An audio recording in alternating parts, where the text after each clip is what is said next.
Welcome back, Easter Eternal here at Tabernacle Games. Dylan's gone, but I'm joined by Tyrone from Brisbane, Toowoomba, Queensland. Hey.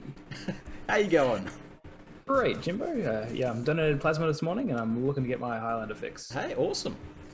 Awesome. Got to do your bit to keep people full of blood or something like that. Yeah, look, the plasma ain't gonna donate itself. Alright, we're going to head down to the table here real quick.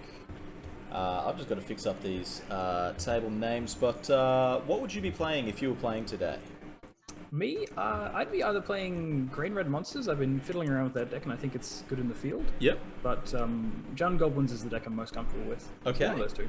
Alright, well let's head down to the table and see what we've got.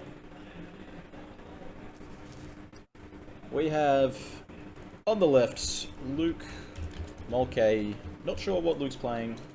On the right, we have Alec, Ferguson, the tallest person in Melbourne Magic.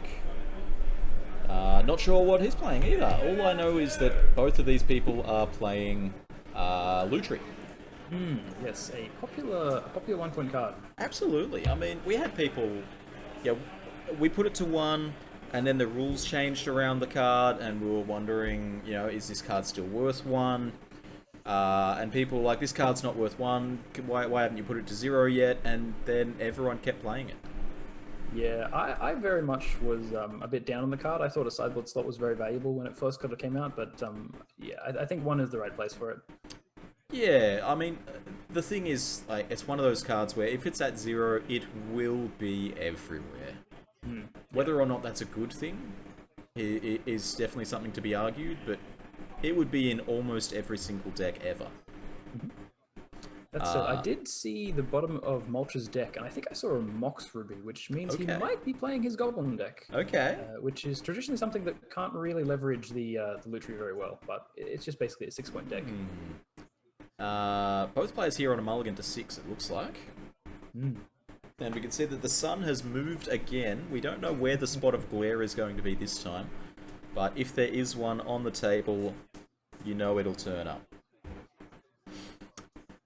So you said some kind of Grixis control? Alec has previously played just these sort of fair control decks, you know, whether they were Kess or something similar in the past. So I wouldn't be surprised to see something similar. Well, either way, I'm looking forward to it. And Mulch, we do see a stomping ground. That's a stomping ground, and I think a blood crypt as well.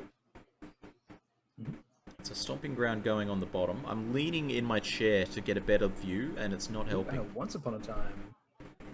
Okay. Always a good one on turn 1. I seem to draw them a lot on turn 1, which is fantastic. This looks like a very land-heavy hand, actually. Yeah. See Magus, Kiki Jiki, and I didn't see the rest. Magus is an interesting one. Often, you don't really want to be going too deep into the Magus in the blind, I suppose. Sure. If you don't know how many colors your opponent's on, it could be very good, it could be very bad. And it looks like he agrees. He's picking a Krenko 10th Street Kingpin. Well, I'm glad you know that one, because I'm going to get it on the screen here with your assistance. Yeah, this is a goblin who... It's like a very slow Rabble Master, but it gets bigger over time. Sure. Bigger than Rabble Master over time. And if you have any Lord effects, it just absolutely hammers your opponent. Yeah, okay. Look, I'm very up to date on the old school goblins. Gotcha. I played a lot of Legacy Goblins back when, you know, Vile, Port, you topped your curve with 1 Krenko, 1 Siege Gang Commander, and called that a day. And Alec's going to help us out here with a Gitaxian probe. We're going to see the full information on Mulch's hand. We see a Goblin Rabble Master, a Warren Pilferer, Boggart Harbinger. Boggart Harbinger, same thing, really, honestly. Yeah. Jund Goblins over there, and a Creeping Tar Pit for Alec. It is a bit of a slower hand from Mulch. 3 drops and no acceleration, but nonetheless, his 3 drops are very, very powerful. Look, at the end of the day, when you're on a mulligan to 6, there's really only so picky you can be.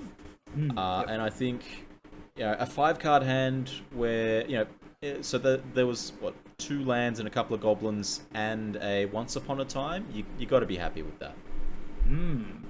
This one here, well, we're going to get to take a little brief interlude here as Luke Mulcahy resolves a Goblin Recruiter.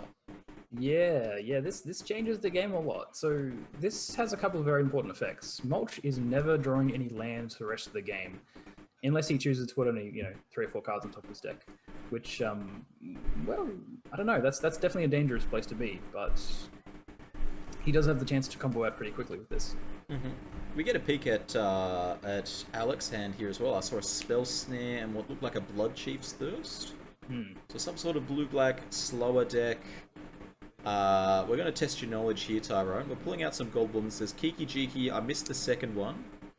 Second one was Conspicuous Snoop, then Goblin Chirurgeon, Skirk Prospector, Goblin Chieftain, I think, and Legion Warboss are the goblins. Chirurgeon is one that's very hard to spell, but really, really good. Fantastic 1-drop. It says 0/2. You can sacrifice a goblin to regenerate a creature. Really powerful in this strategy.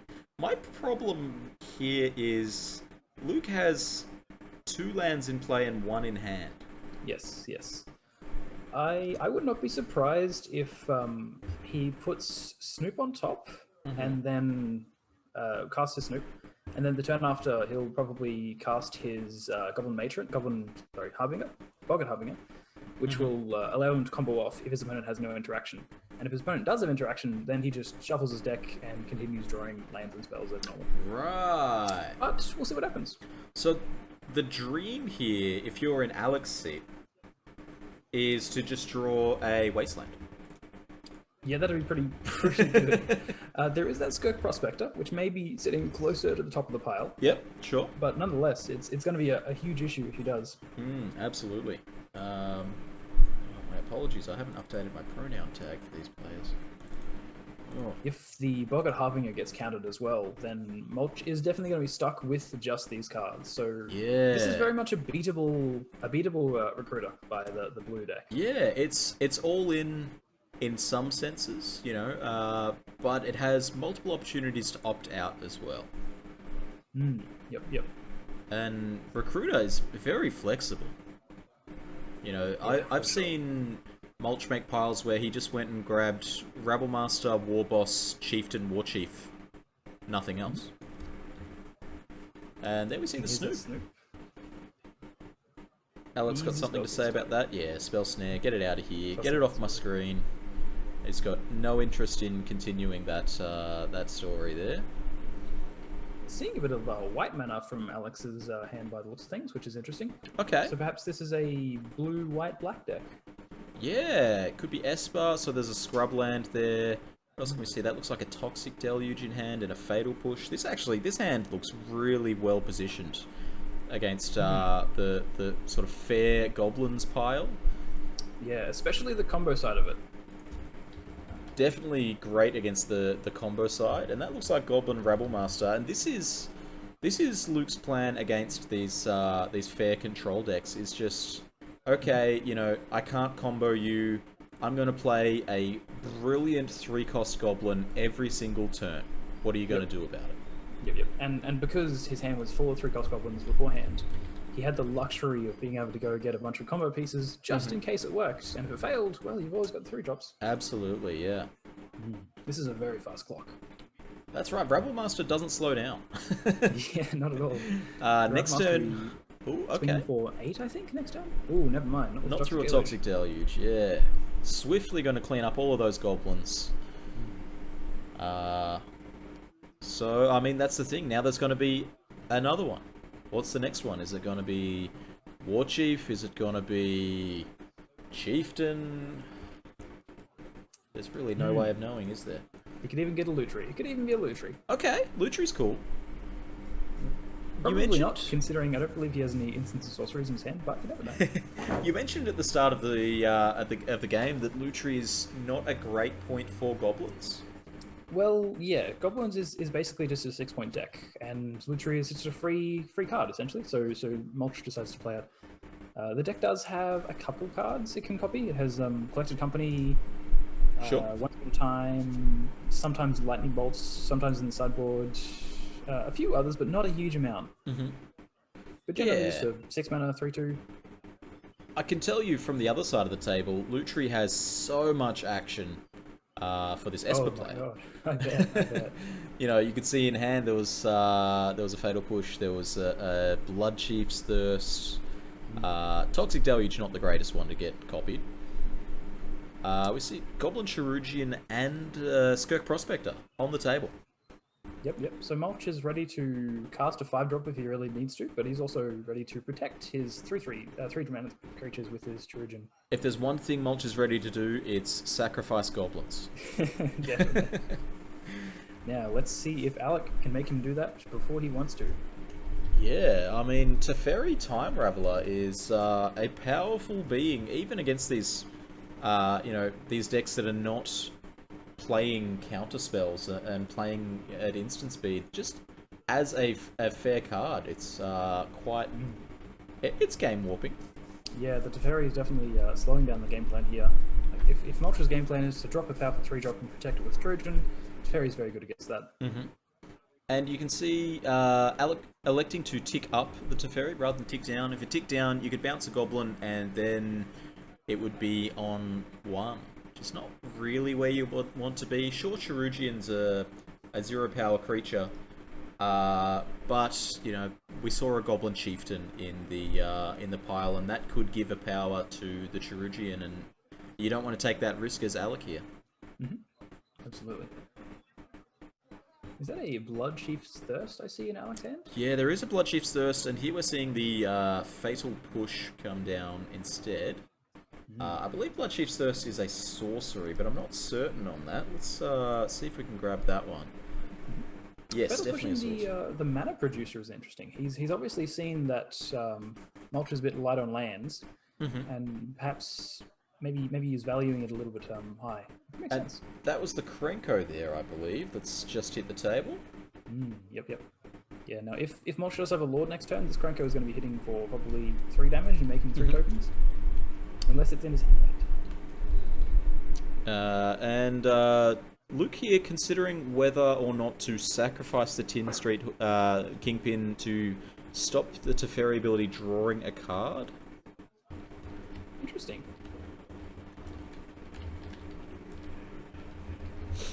Electing not to, the Tin Street Kingpin, very powerful if it works. Now, Alec has a mental misstep in his hand. Do you know if he had that when the 1-drops came out, or was that a recent draw? I think he did, actually. I think I saw that drawn after the Recruiter, but I'm not certain. Yeah, I'm wondering if he's holding on to it for anything specific. There isn't any really crucial 1-cost goblins, You're not talking about any...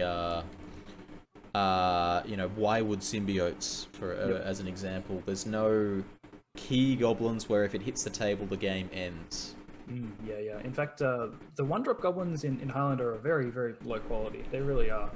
Except for Lackey. Bad ones. Yep. Okay. Fair point. You get Lackey. You get Chirurgeon, but the rest of them, they're just very medium. Yeah. It's really none you want to be playing. And Lackey does drop off in quality as the game progresses. Well, very true.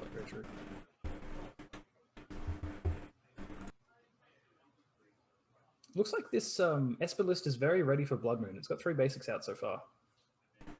Yeah, I'm not sure if Alec has convened with Melbourne Esper aficionado Michael Billinghurst, who just keeps winning events with Esper. But this does look like a list that I would see Michael playing well and truly. We see Teferi Tribal here, pair of Teferis. Yeah, this is going to be a real issue here. This big Teferi is very hard to beat. And the Tin Street Kingpin coming back down again. Won't get bounced this time. But you've got to imagine untapping with 2 Planeswalkers in play. The ability to untap 2 lands as well means that Alec can now spin some wheels in his main phase. Play cards like Preordain, play cards like Blood Chief's Thirst. And not take down the shields. Still have access to all the mana to play Haymakers, like I think I saw a Fact or Fiction in his hand there. Yep. If he's lacking on instant speed removal, though, he could still have some troubles if there's a haste enabler in Moltres' hand. Very true. Haste plus Krenko is very powerful. Oh, interesting, there is not. Inquisition of Kozilek taking the Bogart Harbinger, leaving Kikijiki and Sling Gang. I think that almost guarantees that there's a Lord on top of Moltres' deck. I think we're deep enough that... I think it's got to be close, right? There was still the War Chief and the Chieftain. Yeah, I think he put a Legion War Boss in there as well. So I think he's throwing a 3-drop next turn no matter what. Yeah, okay. Getting confirmation from the chat that Billinghurst and Alec have definitely discussed Esper together. What's the draw here? That looks like a War Chief. And Alec stopping in the upkeep here. Teferi, Time Raveler going to warp the time in Alec's favour here, allowing for a sorcery at a better time. Slam Jam, thank you, ma'am. That is pretty rough. Thoughtseize in the draw step. You can't really think of a better time to Thoughtseize, right? Definitely not. No, that is very, very strong. That War Chief was about ready to start handing out Red Bulls to these goblins, but no longer. Yeah, that's right. So yeah, the Chieftain gets taken, and Mulch is allowed to go to attacks. That very much feels like the point where this game has turned. Honestly, I think Mulch is going to be in a lot of trouble. Yeah, I mean, there's going to be, you know, is it 2 goblins that Krenko makes on the first attack? It does, yes. That's a lot of goblins, to be fair, but I don't know. I'm not convinced it's going to be enough. It's a start, but Alec, you know, I'm not certain what the sweeper package is like in Alec's deck. You could see Supreme Verdict, you could see Snapcaster for this Toxic Deluge. And the attack going at Teferi. And here, end step, fact or fiction? Yeah, nah, the card advantage is strong with this one. I think this card advantage is going to be a very, very difficult thing for a Goblin player to get through. We saw land 3 insane 3-drops and a Ponder. So Opposition Agent, Esper Charm, Archmage's Charm. That's... What does Esper Charm do? So it costs Esper, and it's either draw 2, discard 2, or destroy an enchantment. Instant speed, so it is actually this instant speed Mind Rot ability, which is really cool. At worst, it's always just an instant speed divination, and sometimes it destroys a Blood Moon if you're really lucky. Alec using a cool Fancy Pants, I think that's an FNM promo, fact or fiction, I want to say. It's got some pretty shininess on it, definitely, yeah. Yeah. And Mulch is a little bit stuck here on what to do with this fact or fiction, you know? There's... Land and Ponder is great, especially when Teferi giving the mana advantage to just play multiple spells. Absolutely, yeah. And then all of the 3-drops are in the other pile. Yeah, I'm really tempted. I'd be tempted to take the land here, honestly. I feel like the land allows you to go play your land, get your Lutri, just cast your Lutri as a blocker, and then untap 2 of your lands with the Teferi, uptick your other Teferi, and Blood Chief Thirst away one of the creatures. I mean, Alec agrees with you here. Taking the land and the Ponder. Lands are very valuable. We'll see if that line comes up, but... 3 very good 3 costs in the graveyard. Opposition Agent, Esper Charm, and Archmage's Charm. Archmage's Charm not the greatest here.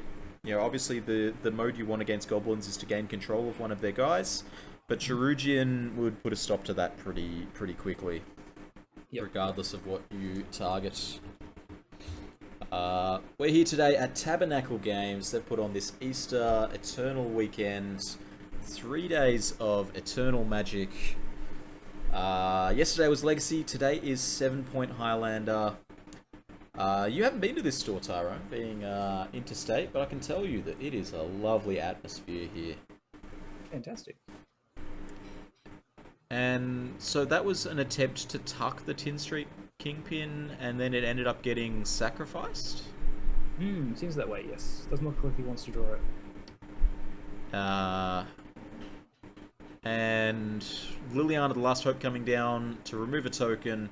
Jerugian saying, alright, well, we'll put a bandage on the other fellow as well. I believe both those creatures in play there now have a regeneration shield on them.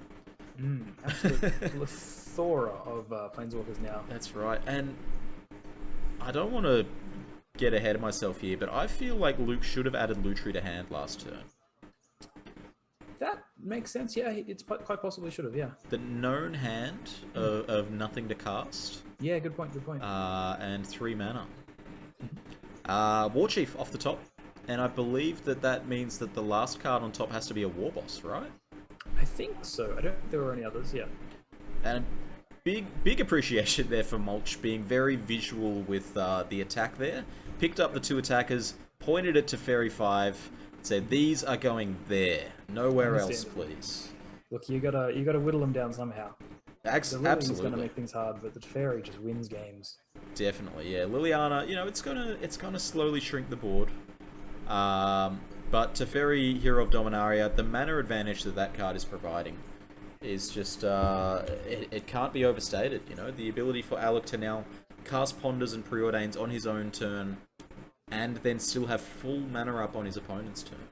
Yep, the card was very strong in Standard for a very, very long time, and has taken over Q formats, but Highlander, it's been incredible too. Yeah, I mean, it does cost 5 at the end of the day. It's difficult to put too much stock into a 5-drop. We see Bloodchief's Thirst here as a sorcery coming down, Teferi once again bending time to Alec's will. We see a hat mirror match here. Actually, both players wearing a cap. Yeah, it looks like this 3 Fairy is doing a hell of a lot of work. Absolutely, and it's not so much stopping Luke from doing things. Luke hasn't had an instant for the entire match outside of the Once Upon a Time. Eliminate was the draw there. That card's been really good in Highlander. Yeah. It's one of those things where, in Modern or whatever, you've got your 4 Fatal Pushes and your 3 Pathway Exiles, but in a format like this, sometimes you've got to dig a little bit deeper. Yeah, that's right. It gave Esper a card to compete with Dreadbore. It's not perfect Dreadbore. I mean, it's instant, which is better than Dreadbore, but, it's not as flexible. But it's in the same category, and that's the important thing here. Of course, Liliana would have been neutered a bit by that Goblin Chieftain that was removed a couple of turns ago, the one that gives +1 to everything. War Chief gives haste, but doesn't give +1, so less of a big deal there. Now, if you were Alec, how worried would you be about your life total right now? Sitting on 9, 3 walkers in play. I believe there's Eliminate still in hand. I think that's the last removal spell though. And if I'd been taking notes on the Recruiter, I would know how many live draws there are still on the top. I think it's still War Boss. Yep. So, you've got perfect information. Your opponent's hand is empty, and you know the top card, or at least you know 2 of the next 2 cards. The order of them might be difficult. Yep. If you have removal for that War Boss or removal for this War Chief on the field even, I think you're in a good spot.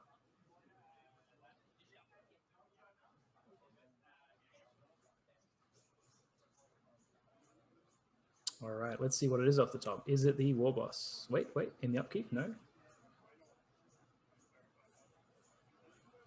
The Eliminate does come down on the Haste Enabler, which makes sense. Although it is getting regenerated. And oh my god. The Lutri comes down, and he is ready to rumble. Yeah, I mean, Lutri copying the Eliminate... Was it copying the Eliminate, or was it just blocking it? Yeah. The Churgeon tried to regenerate through the Eliminate, but Eliminate... Right. I had to tune out for a second there. Just some tournamenty stuff on this end. And a Cling to Dust, removing something. Gaining some life. Yeah, interesting. Main deck Cling to Dust is something that's popped up a bit, but I don't know. It's very, very powerful when it's good, and it's very, very draw a card when it's bad. I mean, you asked me 2 minutes ago whether I was worried about my life total as Alec. Not with Cling to Dust. 0% worried. There's like 43 creatures in the graveyard. Yeah. It's got the lands to flash it back. Life total is not a relevant resource, a relevant factor anymore. Yep, I absolutely agree. The fact that you can just cast that once every turn, you've got enough cards in your graveyard, your opponent has enough cards in their graveyard, you've got thousands of planeswalkers to gain advantage. Absolutely, and this Liliana the Last Hope does have the ability to sort of keep fueling the Cling to Dust. Going for a minus on the Liliana there, only one creature in that 20 odd cards in the graveyard. That's all you need. That's all you need. Tell you what though, this opposition agent, I think it's more of a beatdown honestly at this point. If Mulch draws a fetch land, sure it's not great for him, but honestly, you just want to finish this game off, get that clock going. Yeah, definitely. And Mulch deciding to add Lutri, go to combat. Token gets in, swiftly blocked by the Lutri. Token gets in, token gets out. Yeah, just sort of a little token attack there, if you'll excuse the pun. And, it's time to just tick up all of these planeswalkers and just accrue more advantage. It's incremental and it's slow and it's over time, but every turn the board state's just going to get that teeny bit worse here for Luke. Yeah, look, you never know when your opponent's going to forget to block with that 1/1 token. Very true, very true. Yeah, I mean, and Mulch is very good at that, at recognizing when there isn't a possibility for his opponent to mess up and playing for it. Mulch will catch you if you slip. Are we going to see this mental misstep? About 14 turns predicted. Here we go. It was a good hit, to be fair. Yeah, you can't complain about that. I missed a life total. 16 for Mulch. There we go. The 3/2s are getting in. And it looks like Alec is playing fairly conservatively with his unblockable land as well. Hasn't turned that on yet. Yeah, I think while you're casting spells in your main phase, I would agree. If there's a turn where you're not casting spells and you're not getting your Teferi 5 untap advantage, that's a perfect time to get in creature. Yeah, he did in that turn with, I believe, 5 mana. But nonetheless, maybe sometimes you just got to hold up, I don't know, mana leak or something. Yeah, and even just representing things is a very powerful tool. We see another tick down from the Liliana here. Yep. Getting back a Baleful Strix. That's going to be a paddle. Baleful Strix really good at just sort of grinding out these games, especially against these creature-focused decks. It's innocuous. It just draws a card. It doesn't do anything huge. But you need those tools that just sit there and do exactly what's written on them. Draw a card, be a blocker, go. Yeah, it trades so efficiently. Absolutely, yeah. Especially when you've got Liliana the Last Hope there to rebuy it. At some point, the writing's on the wall here for Mulch, and Mulch has to consider whether there's time left in the round for him to win 2 more games. Yep. The old Hymn to Turek, probably not incredibly necessary at this point, but look. Speaking of cards that just do what's written on them and grind out advantage, here's Hymn to Turek. I know, the Kiki Jiki. Yeah, I'm struggling. I'm really struggling to think of what sort of cards could get Mulch out of this situation. I suppose maybe land into Collected Company into 2 pieces of a combo, and he happens to have the 3rd piece in his hand, maybe. It's tough that we can't see the loyalty on the Teferi, because that top Teferi has to be nearing ultimate range, and if that ultimate ever happens, there is no chance. There's no possibility of regeneration. Yeah. Actually, there's a question. Does Mulch run Price of Progress in his deck? Oh, how about we just attack for 10? Ooh, yeah, that Luci's not going to get there. Problem solved. All right, I'm going to swap back into the booth here, drag it back in here, and I have in my hot little hands some deck lists. All right, very exciting. So we'll look at Luke first as the unfortunate runner-up in that game. Let's look at the sideboard. We have Lutri, Maya in Misery, Feed the Swarm, Mog War Marshal, Goblin Sharpshooter, Warren Weirding, Scrap Heap Scrounger, Skyclave Shade, Choke, Inquisition, Thoughtseize, Leyline of the Void, Nullrod, Pin Street Hooligan, and Squee the Immortal. Tyrone, what do you reckon? I think the grindy cards, honestly. I think Squee the Immortal. I think Skyclave Shade. I think these are the things you want to bring in. These are the things that you think your opponent's going to have a lot of, fatal pushes and that sort of thing. And these cards are very good against that. I think that's what you want. I don't know Skyclave Shade on the top of my head, but Squee the Immortal as a control player, get it out of here. I hate it. Yeah, Skyclave Shade is something like a 3-mana 3/1, and you can pay 2 mana sometimes to return it back to the field. I don't know how you attacked or something. Sure. Would you see Inquisition Thoughtseize? That's a good question. I'm not sure. I don't play them in my list, so I'm not really sure what they're there for. Maybe the combo matchups. Definitely Choke, and definitely Scrap Heap Scrounger, and definitely Squee the Immortal. You're right. Yep.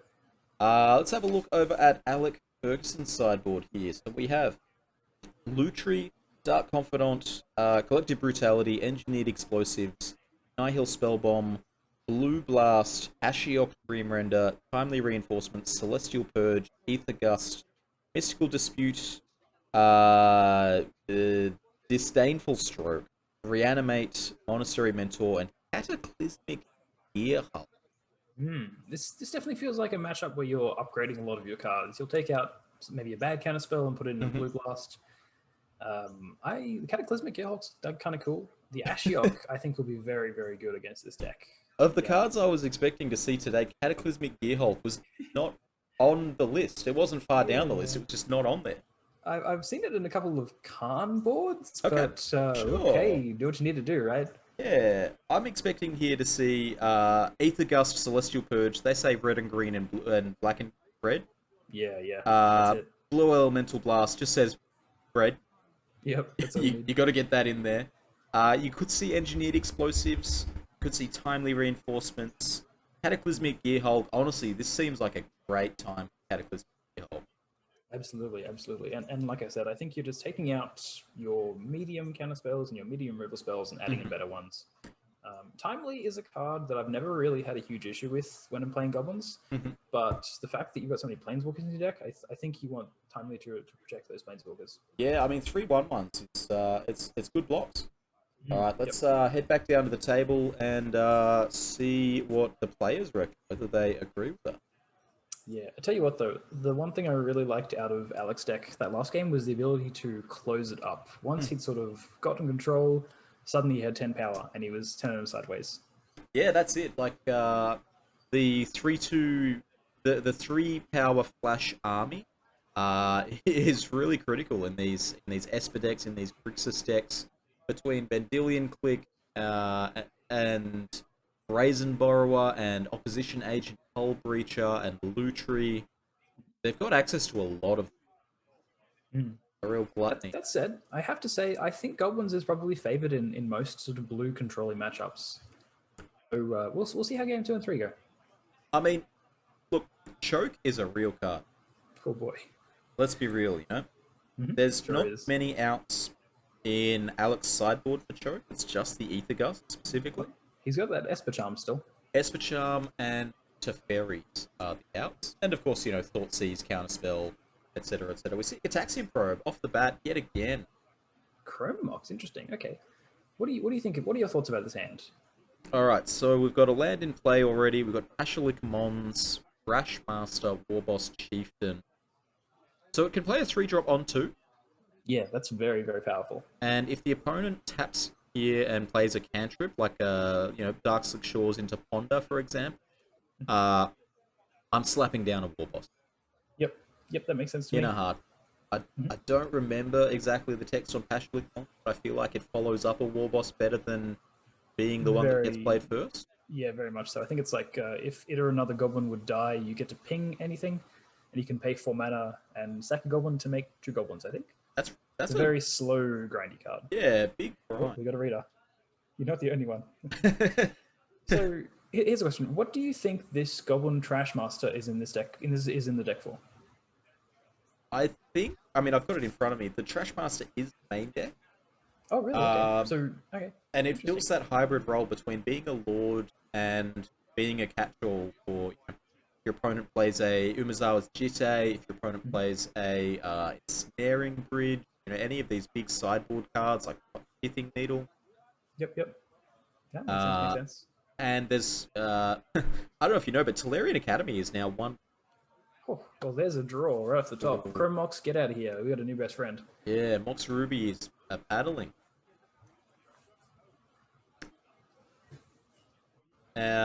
Yeah, like the fact that it catches, all of these Academy decks, as well as random artifacts, Baleful Strix, for example, you can force the trade with a token.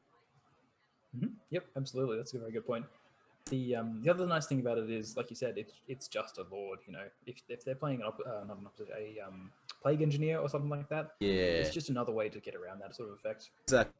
Yeah, like the fail case of being a 4-mana lord is fine. It's not what you want in your deck, but you'll take it. Fine. Yep. If Mulch is playing a Grum Gully combo package as well, it is technically an enabler. It's a sacrifice outlet. Sure. Yeah. Okay. You just need a target artifact, and Luke's not light on the artifacts. There's a few in the deck. Most of them we haven't seen yet. Well, this the turn 2 Legion War Boss looks like is going uncontested, which is a big game. Yeah, you gotta be a little bit worried here in Alec's seat. The turn 2 War Boss is fine if you have an answer for it immediately. At this point, you basically need a sweeper to follow it up. Yep. And I don't know what that card is. Is that That's the the titular Skyclave Shade. Yeah, I guess it cost 2 mana. So interesting that he's not going for the Lord. He's going for the more resilient plays, I suppose. Here, he's ready to get his board wiped, and he's ready to just start rebuilding as soon as possible. So Skyclave Shade on the screen there. 2 mana, 3/1, can't block. If it was kicked, get some counters on it. And it's got landfall. You can cast it from the graveyard. There you go. Fantastic. So it's not quite Bloodghast, but it's a 3/1. It does a reasonable impersonation of Bloodghast. It's got this, can't block, can come back from the graveyard. It's just a little more mana intensive than Bloodghast. And it's better in the late game. If you've got, 12 lands sitting in play, kicking this guy makes it a real threat. It makes it a 5 mana, 5/3? Yeah, that's huge, yeah. That's the nice thing, the thing with Goblins is sometimes you just do end up, you draw your Mana Crypt, you draw your Mox Ruby or whatever, and suddenly you just got 6 mana and you don't know what to do with it. Yeah, for sure. Glacial Fortress, what is this mana base? I like it. It's choke proof at the moment. Yeah. There's the Deluge. Hey, this is the place where the Skyclave Shade really shines. That's exactly it, yeah. So every land that Mulch draws now is a 3/1. Unless he wants to play a 3/3 at the same time, a 3-drop at the same turn. Very true. And we see Chrome Mox coming down, imprinting Trashmaster. Yep. Chrome Mox is an awkward card in this matchup. Chrome Mox is. It is certainly 2-for-1 in yourself, but it's a look. Sometimes you got to play a land. Considering that Alec led off in game 1 with Teferi into Teferi. That is I was going to say it's a very powerful play, but it hasn't really panned out spectacularly well. But Ringleader is one of the best cards you can play against these blue decks. Absolutely, yeah. It comes down, it draws 2.5 cards. This time it was just a recruiter. Putting Magus on the bottom is a little unfortunate.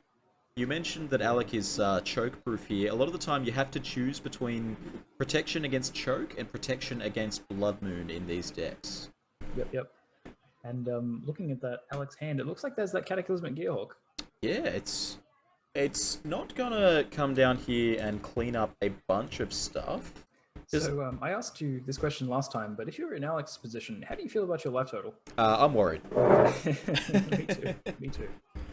Okay, so Cataclysmic Gearhulk, we'll get it on the screen here. It does actually count artifacts as well.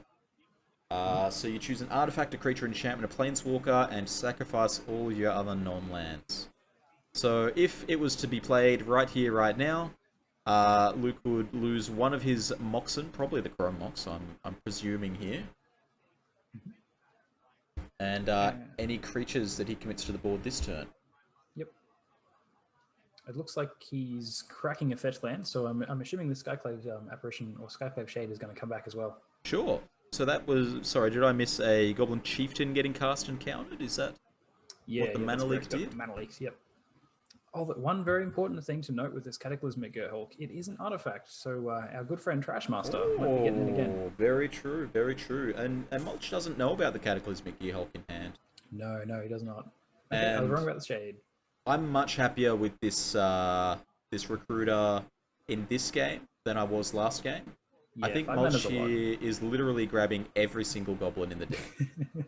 Quite possibly. All right, what do you think he's going to put on top? A Goblin. All right, but which one? One of the ones he pulled out from the deck. Yeah, that makes sense. Yeah. I don't know. I think I'd love to see either a Lord or a Kiki-Jiki on top. Kiki-Jiki is risky, though. So Chieftain's in the graveyard. You've only got one other Haste Lord in the deck, being the War Chief. Yep. And Haste is where the power lies in a lot of these cards. In both Krenkos, in Snoop combo. You know, the Haste is what turns them from like cool, grindy engines into, oh no, I'm dead. Absolutely. So I'd expect to see the War Chief somewhere near the top. The question is whether the combo happens near the top as well, or whether it's just let's grind and the combo is an afterthought. Yeah, traditionally you want to put your Goblin Ringleader on top of the deck, but unfortunately it's already in play. Okay, counterpoint. Kiki-Jiki on the top? Yeah, I really like Kiki-Jiki. It is definitely risky, because if it fails, then, well, you've sort of spent 5 mana on nothing. Or even if they sort of just bolt your Ringleader, then you don't not got much going on. Very true. You did see a lot of... It's very powerful, yeah. You did see a lot of removal. Here we go. This is the part I'm excited for. Yeah, I mean, the Recruiter has happened. That one was a very timely Recruiter. Didn't take 10 years on that one, so shout-outs on that one. But Alec down to 4. It's not much. I don't think that the combo is where you want to be in Mulch's seat right now. Probably not. Probably not. You know, your opponent's on 4. You've got 3 power in play. I'd just be like, all right, I'm going to put Raging Goblin on top of my deck. Not specifically, but you know. Yeah. Interesting. He's not going for the Cataclysmic Gearhulk. I think that Gearhulk would be a huge asset purely because it kills one of those lands. Going from 5 mana to 4 mana is really going to screw up a Goblin Recruiter plan. I think we might see a Esper Charm here. That makes sense. Draw step, 2 cards in hand. I know that it's a Goblin, probably doesn't have flash.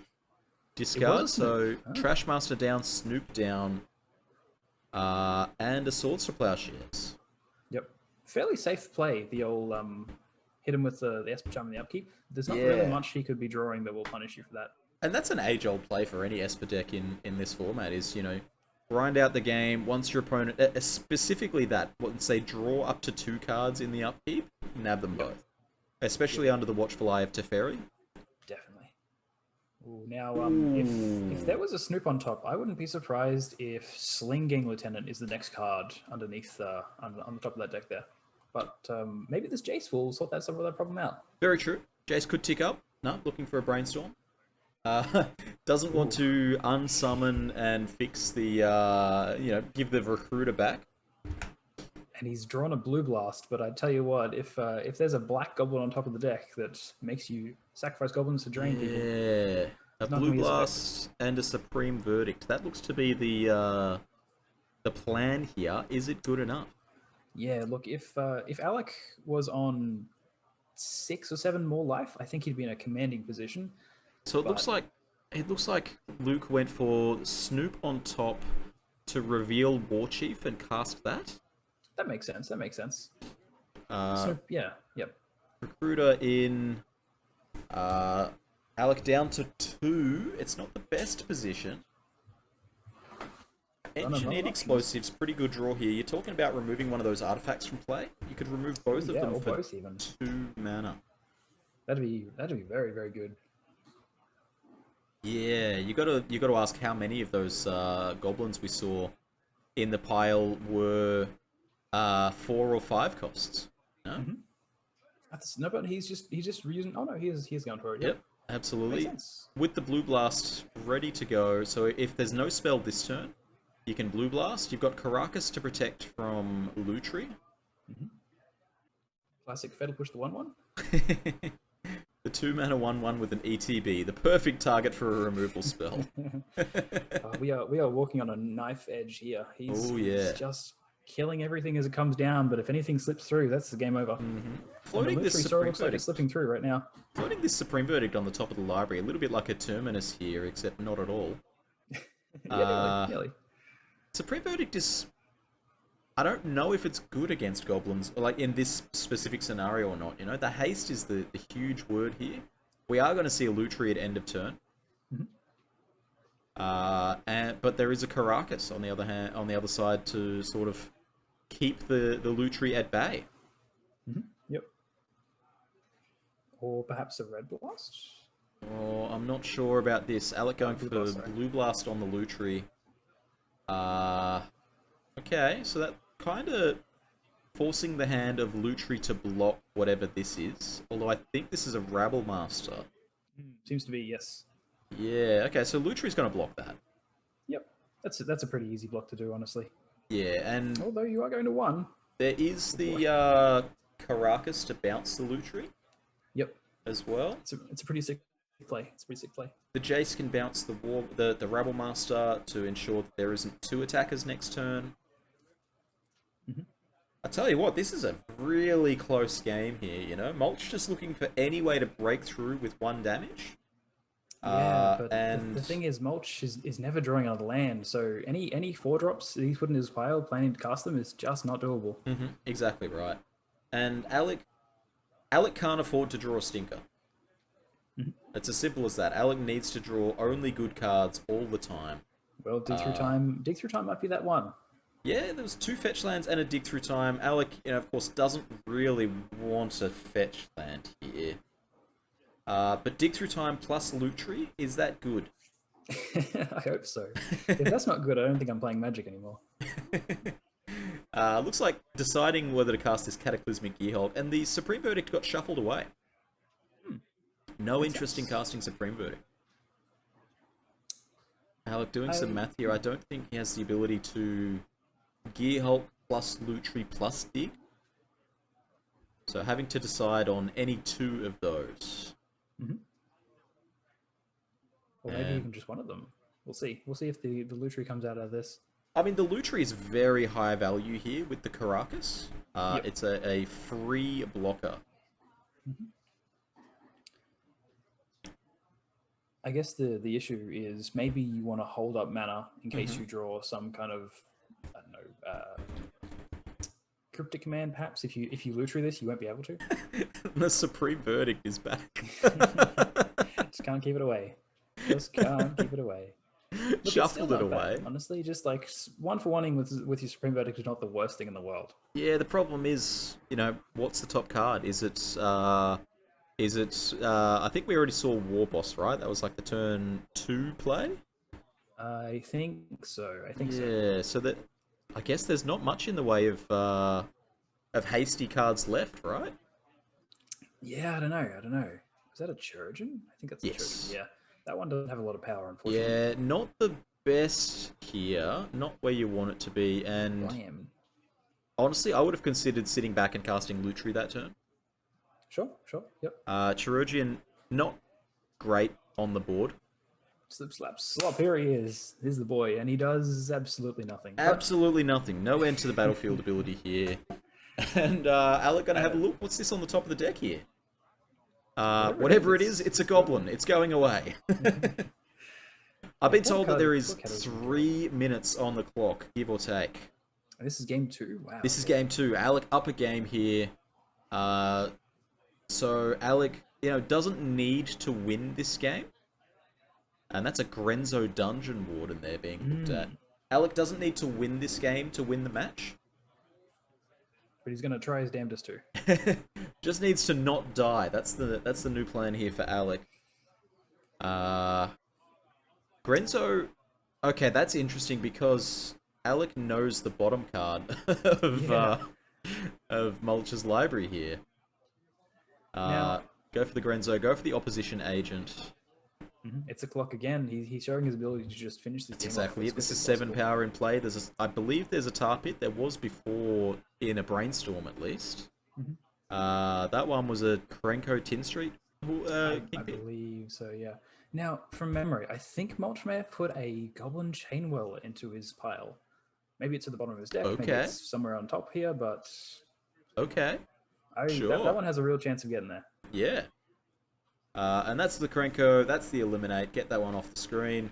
And here's the Unfortunately, Lutri. here's 10 points of damage. Wow. Very quickly cleaned up there by Alec Ferguson. Congrats to that fella. Yeah, well done. I'll well drag us done. back into the Fantastic. booth here with, a sudden cut again.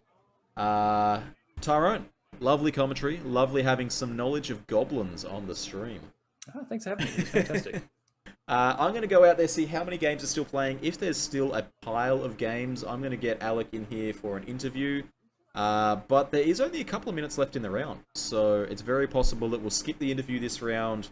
We get our next commentator in here, which is the lovely Vance from Canberra. But Tyrone, I'd love to have you on again another time. Thanks for having me. Bye. See ya.